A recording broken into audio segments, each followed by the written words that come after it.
आप में से बहुत से बच्चे पूछते हैं कि सर क्या टाइम टेबल होना चाहिए, कैसे क्या करें, तैयारी सब कर रहे हैं। ठीक है, हमारे टाइम में भी तैयारियां होती थी, लेकिन हमारे टाइम में गुपचुप तैयारी होती थी। आज का जो बच्चा है वो शोर ज्यादा करता है। आज का बच्चा क्या करता है, बातें ज्यादा करता है, तैयारी कम करता है, शो ऑफ ज्यादा करता है, मेहनत कम करता है। मैं आपको यही कहूंगा, तैयारी करने के लिए, टॉप स्कोरर बनने के लिए बताने की आवश्यकता नहीं कि मैं कितने घंटे पढ़ रहा हूं, किसी को शॉप करने की आवश्यकता नहीं कि मैं क्या पढ़ रहा हूं। शांति के साथ एकांतवास में जाके ऐसी पढ़ाई करो किसी को पता नहीं चले कि क्या कर रहा है। ये पागलपन है, ये लाना पड़ेगा।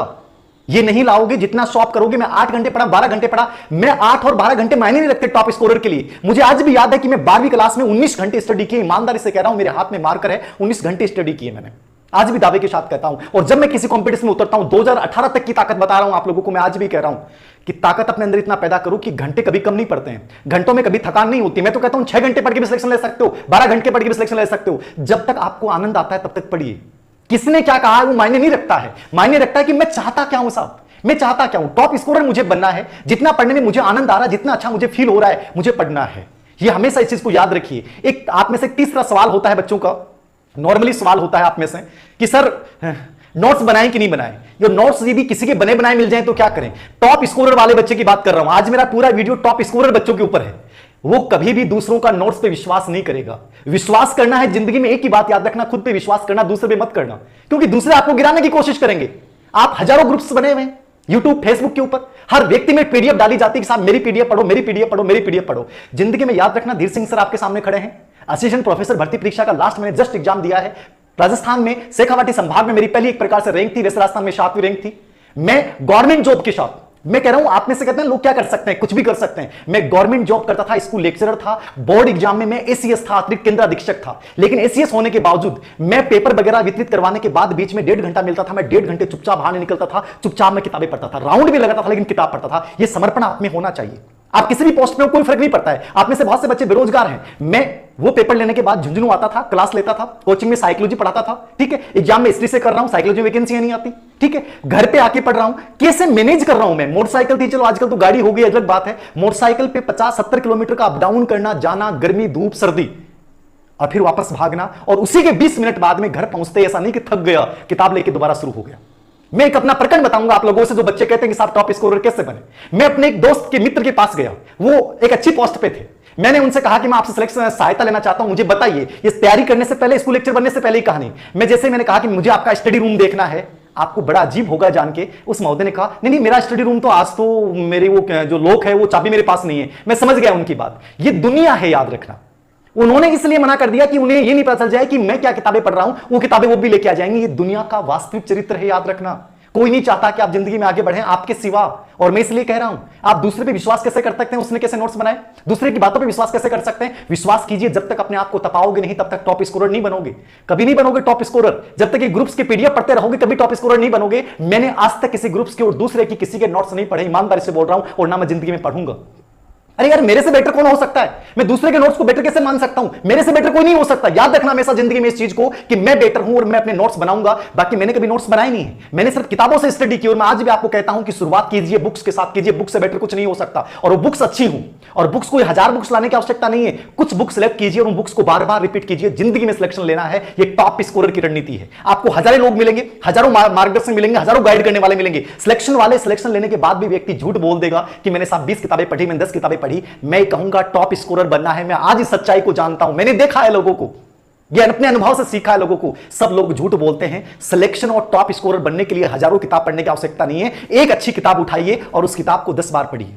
ये बेहतरीन तरीका है, याद रखना। और पढ़ने का तरीका क्या हो सकता है, मेरा अपना तरीका बता रहा हूं।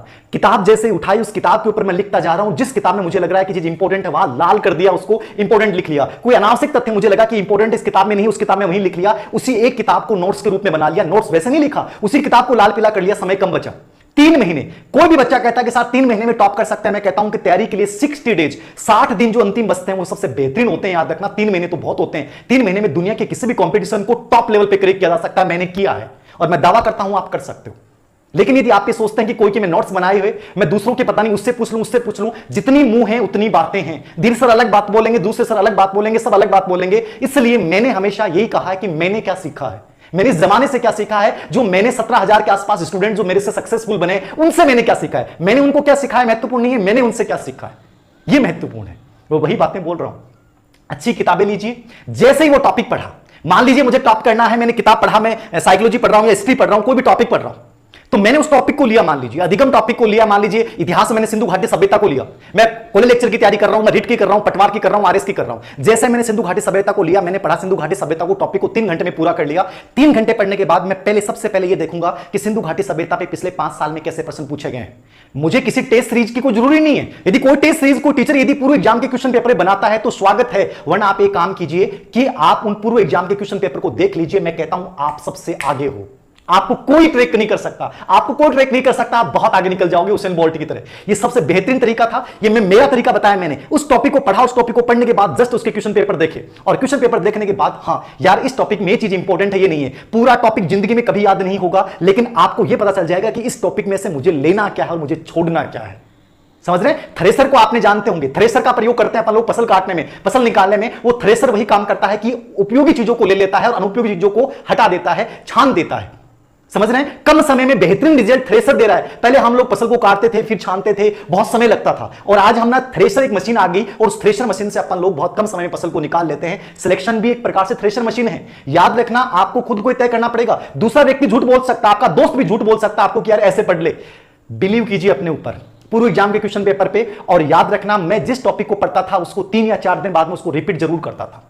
और ये मेरी खासियत थी कि मैं हर किताब को साथ लेके, मतलब 2 से 3 सब्जेक्ट को साथ लेके चलता था। अब मान लीजिए असिस्टेंट प्रोफेसर भर्ती परीक्षा की आप तैयारी कर रहे हैं, बहुत से बच्चे होंगे आपके सामने कि साहब वो जेआरएफ है, उसके एमए में बहुत गजब के नंबर है, बीए में बहुत गजब के नंबर है। क्या बंटता है साहब, गजब के होंगे, क्या फर्क पड़ता है। मैं जब तैयारी कर रहा था, मैं इतनी चीजें सफर कर रहा था, गवर्नमेंट जॉब कर रहा था, मैं कोचिंग्स में मैं पढ़ा रहा था, ठीक है, और गांव में मैं रहता था, शहर में भी नहीं रहता था, गांव में मैं रहता था। तो स्कूल जाना, फिर झुंझुनू जाना, फिर झुंझुनू से घर आना, ठीक है। आप सोचिए, ज्यादा कोई लाइट वगैरह भी नहीं आती है, गर्मी वगैरह रहती है। आप में से कई बच्चे कहते हैं सर गर्मी में मेहनत कैसी होती है। मुझे आज भी याद है कि मैं हमेशा छत के ऊपर बैठ के पढ़ता था, और छत में मान लीजिए कि लाइट नहीं होती थी तो छत की जो छांव होती थी उस छांव में बैठ के पढ़ लेता था। काहे का पसीना आएगा, आपको गर्मी लगेगी नहीं। याद रखना, जब जिंदगी में लक्ष्य बहुत बड़ा होता है, डिजायर्स बहुत बड़ी होती हैं, तो आपको गर्मी सर्दी का फर्क नहीं पड़ता है। कंफर्ट जोन से बाहर निकलना पड़ेगा टॉप स्कोरर बनने के लिए।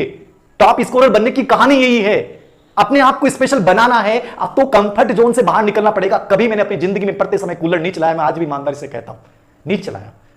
क्या फर्क पड़ता है साहब?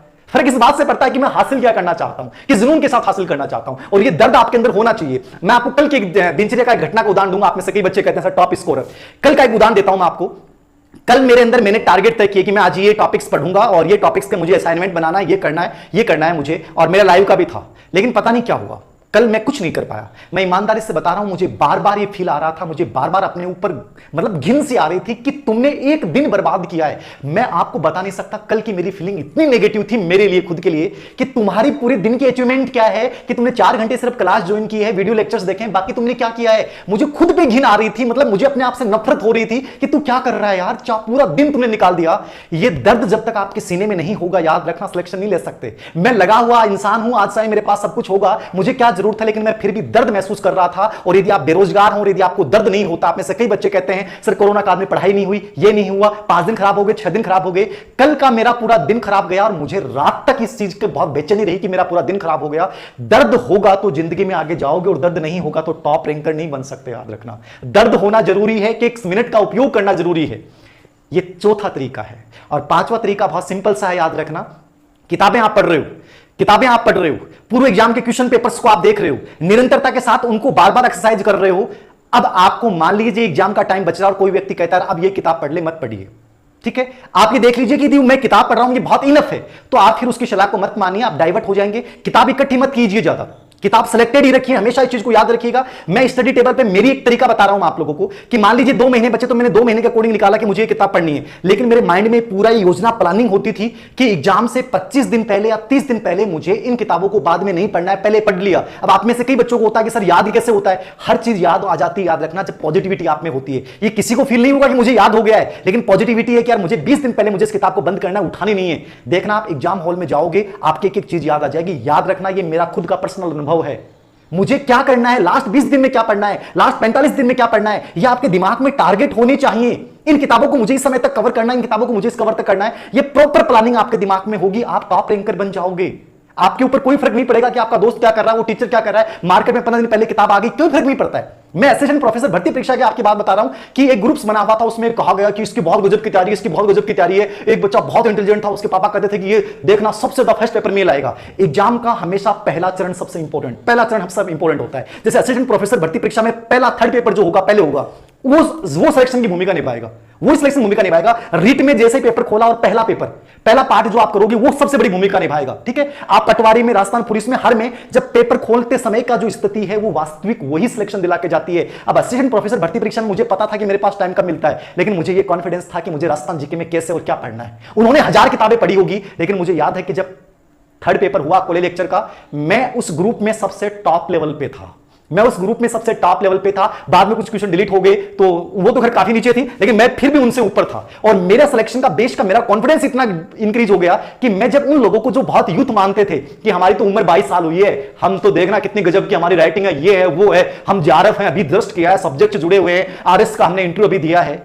मुझे लगा कि जिंदगी में कोई चीजें मायने नहीं रखती, वो कितने साल के हैं, वो कितनी गजब मेहनत करते हैं। आप अपनी एक रणनीति बनाइए, अपनी एक प्लानिंग कीजिए, निर्धारित बुक्स पढ़िए। उन्होंने 1000 किताब पढ़ी होगी, मैंने सिर्फ सिलेक्टेड 2 या 3 किताबें पढ़ी और मैं टॉपर था थर्ड पेपर में उस ग्रुप के अंतर्गत, और बाद में उस सब्जेक्ट में भी गजब का आया।